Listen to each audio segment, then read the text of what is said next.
বর্ষার শেষে হালকা হালকা ঠান্ডা পড়তে শুরু করেছে। আমি আর অনেক ঠিক করলাম রাতে একটু হেঁটে আসব। আমাদের গ্রামের পাশে একটি পুরনো জমিদার বাড়ি আছে। শোনা যায় সেখানে নাকি অনেক অলৌকিক ঘটনা ঘটে। আমার আমরা যখন জমিদার বাড়িতে কাছে পৌঁছালাম তখন রাত প্রায় 11টা। চারদিক শুনশান, ঝিঁঝি পোকার ডাক শোনা যাচ্ছে। বাড়ির সামনে একটি বিশাল শিউলি গাছ, তাতে অসংখ্য ফুল ফুটে আছে, মিষ্টি গন্ধে সারাক্ষণ মো মো করছে। আমার গেটের কাছে গিয়ে দাঁড়ালাম। হঠাৎ ভেতর থেকে, বাগান থেকে একটু মৃদু হাসির শব্দ ভেসে এলো। মনে হলো কোনো মেয়ে যেন হাসছে, কিন্তু এত রাতে বাগানে কে থাকতে পারে?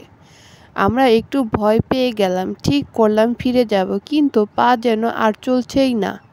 কেমন যেন একটি অদৃশ্য শক্তি আমাদের আটকে রেখেছে। হঠাৎ শিউলি গাছের নিচে একটি ছায়া দেখতে পেলাম। আবছা অন্ধকারে ভালো করে বোঝা যাচ্ছিল না। মনে হচ্ছে কেউ যেন দাঁড়িয়ে আছে। আমি ভয়ে জমে যাচ্ছিলাম। ছায়াটা ধীরে ধীরে আমাদের দিকে এগিয়ে আসতে লাগলো।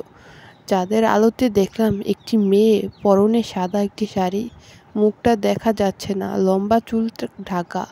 মেয়েটা আমাদের দিকে তাকিয়ে মৃদু হাসছে।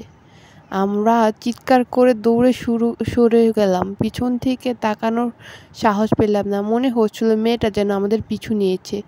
পরের দিন গ্রামের বৃদ্ধ লোকের কাছে আমরা ঘটনাটি বলি। তিনি বললেন, বহু বছর আগে জমিদার বাড়িতে একটি তরুণী মেয়ে হত্যা হয়েছিল।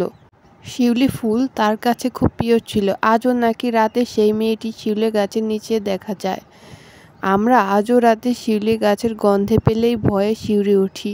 সেই রাতের দেখা মেয়েটার হাসি আজও কানে চোখে ভাসে। গল্পটি কেমন লাগলো?